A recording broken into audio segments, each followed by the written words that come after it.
standing here to talk about the heartache our family is facing since the 13th of February. Our world has completely changed and our lives will not be the same anymore. It's very hard for us to find comfort in our loss.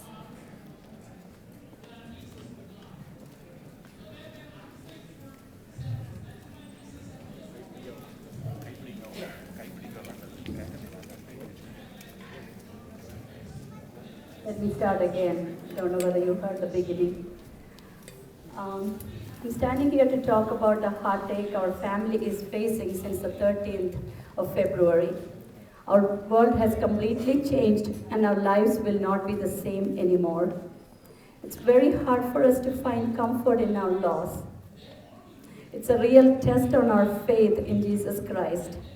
We pray every minute that we never lose that faith and to lead us forward.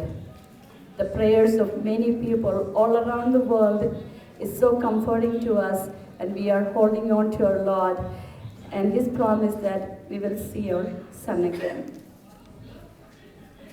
All of us take our life for granted. We also had everything going very well for us. We have been happily married for almost 26 years, 3 beautiful children, and life was really good. Now, since we lost our dear son, we are so lost. The pain of losing a child is unimaginable. We have lost many young ones in our community in the recent years, and every single one of that touched my heart, even though they were not related to us. I'm sure that it's a parent's natural feeling. We bring our children up with a lot of hope and dreams.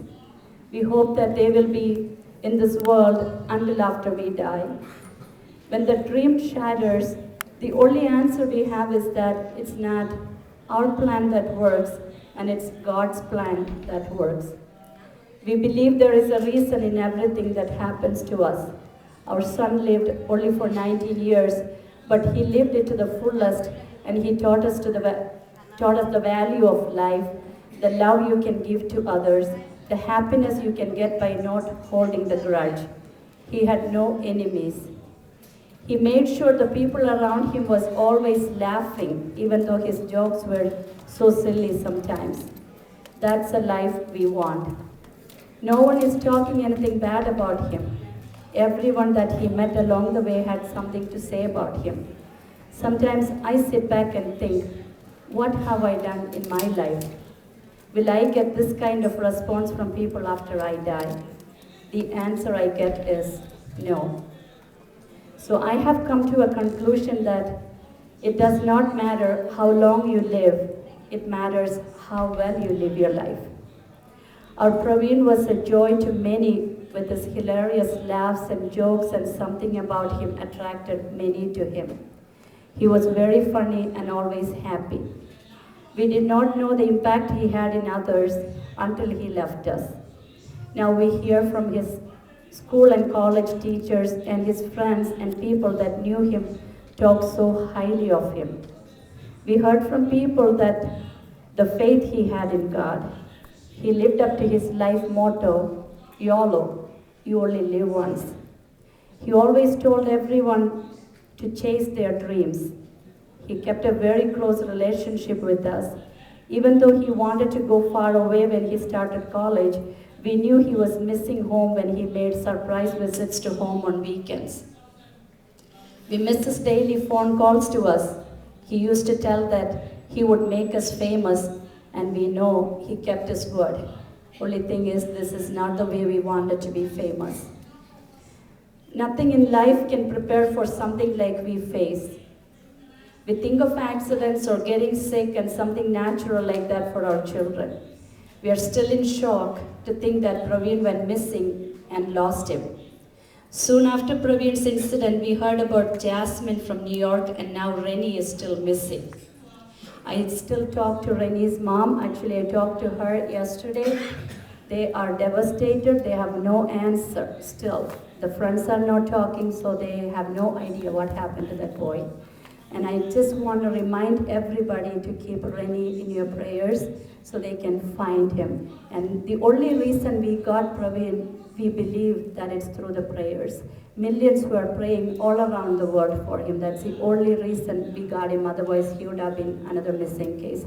So please keep Rennie in your prayers. This is a shock to our community. We are not prepared to face these. People have told us that what happened to Pravin, it's because he went to the party. We don't know how to answer that. As parents, we have to prepare them to live in the society. We can only hold on to them for so long. Pravin was very outgoing and enjoyed meeting friends and spending time with them. What they do when they are out of home with the freedom of college life, we cannot answer. We would hope that they make the right choices. We have always told them that we trust them.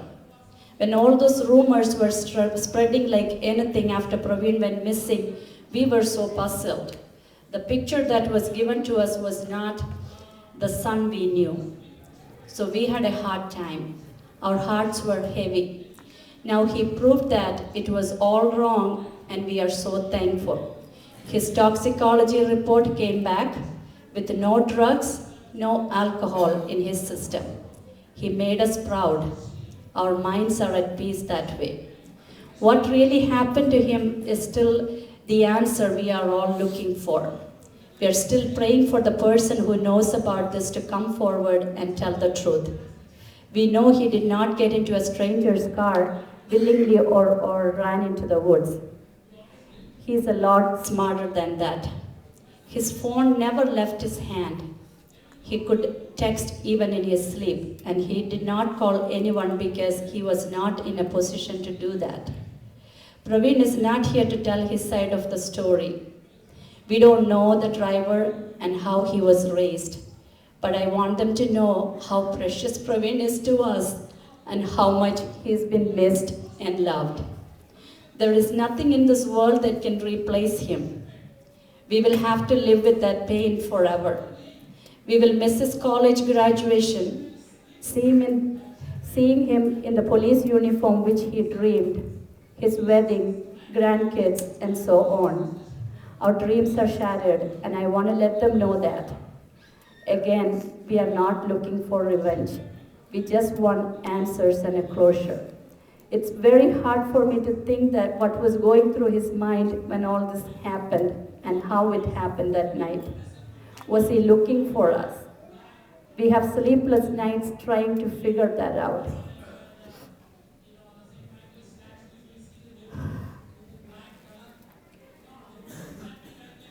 We are so glad something good is coming out of this tragedy. Pravin's death has become a driving force to bring our community together and talk about issues that we are facing with which not too many want to talk about. Rather than criticizing and pointing fingers, all organizations have come together in this for a good cause, and we are so glad that his life was worth that way. Chicago Malayali community has become a role model for everyone in the US. This incident has changed many kids. We are getting so many calls from all over to say how this has touched their relationship with their parents. So many young ones are sending messages to us saying to consider them as our son or daughter. We have one young man from Canada that's been calling us mama and dada and sends us messages almost every day now. Pravin's friends have been keeping close contact with us, especially his best friend Sean. Every time my heart really aches for Pravin. Even without a phone call, Sean shows up at our door. Seeing him is such a consolation, maybe because they kind of look alike. Miss Teen India, Aarti Gupta, has decided to donate a portion of her proceeds to go to Pravin's Memorial Fund, and she's been keeping close contact with us. I had a long conversation with her. We gained many sons and daughters, and we feel like Pravin has prepared many for us. We have one of his friends tattooed Pravin's name in Malayalam on her forearm. We are glad to hear that some kids are getting closer to their parents and are opening up. We want to thank the Prevention Committee for arranging these meetings on behalf of Pravin's Action Council. This is a good beginning.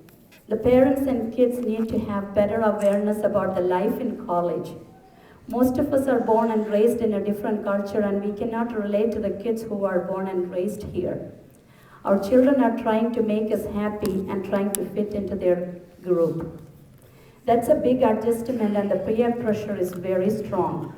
We have to get our kids better equipped to face the world, and we as parents need to have better understanding on the life in college and what our children are going to be facing there. I really feel that the children has to be approached by someone who is born and raised and had successful college life here. We need to have more education for both parents and children to face the real world. We raise our children the best way we think is right. There are so many things that our kids face that we are not aware of. If our loss is for a good cause, the pain is worth, and I'm sure that's how Pravin would have liked to be remembered.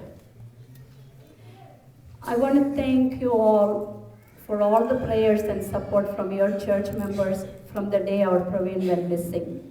Many of you knew him personally. He had many friends from this church. We thank everyone who is volunteering their time in the many activities of Pravin Action Committee. We request your continued prayers as we are searching for answers. The private investigation is going on now and is trying to find out what really happened during that night. There are many new developments there since the toxicology result came negative for drugs and alcohol. I cannot go into the details because of the ongoing investigation. We are hoping the police department will do everything possible to find the responsible ones and bring them to justice. We have to make sure this does not happen to another family. This is not the first time that a conclusion of no foul play was made without proper investigation. So many families were shut down that way, and we refuse to do that. And we represent all those families who live with that pain. We demand a thorough investigation in every suspicious death, and the family should be given satisfying answers rather than assumptions. All hardworking and tax-paying citizens should be treated equally and with dignity. We expect the legal system to work for the safety of the citizens. We are all so proud to be part of this great country, and we demand that justice is served to us and everyone is treated with a human feeling. Please continue to be with us while we search for answers for our son's mysterious disappearance and death, and to make a small change in the way the reports are being handled between the different legal enforcements. Our future generation need to be protected. We will not rest until justice is served.